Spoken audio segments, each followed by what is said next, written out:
Hi అండి, ఇంకొక మంచి హెల్దీ రెసిపీతో మీ ముందుకు వచ్చాను. ఇది రాగి దోశ అండ్ అల్లం చట్నీ. రాగి దోశ అల్లం చట్నీకి మంచి కాంబినేషన్ అండి. రాగి పిండిలో మనం సన్నగా కట్ చేసి పెట్టుకున్న ఆనియన్స్ వేసుకోవాలి. మనం ఎండుమిర్చిని మిక్సీ పట్టుకొని ఇలా కచ్చా పచ్చాగా వేసుకోవాలి. ఇందులోనే సాల్ట్ యాడ్ చేసుకొని కొద్దిగా వాటర్ యాడ్ చేసుకుంటూ మిక్స్ చేసుకోవాలి. నీళ్ళన్నీ ఒకేసారి వేసుకోకుండా కొద్దిగా యాడ్ చేసుకుంటూ మిక్స్ చేసుకోవాలి.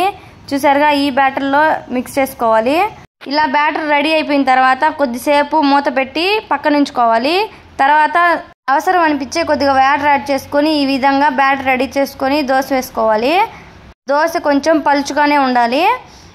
ఈ దోశ పూర్తిగా కాలిన తర్వాతే టర్న్ చేసుకోవాలి. నేను కొద్దిగా తొందరపడి ముందే టర్న్ చేసుకున్నాను.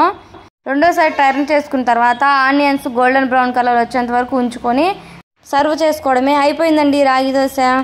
రాగి దోశ ఎంతమందికి ఇష్టమో కామెంట్ సెక్షన్లో కామెంట్ చేయండి. అల్లం చట్నీ వీడియో కావాలంటే కామెంట్ చేయండి. లైక్ అండ్ సబ్స్క్రైబ్ చేసుకోండి. బాయ్.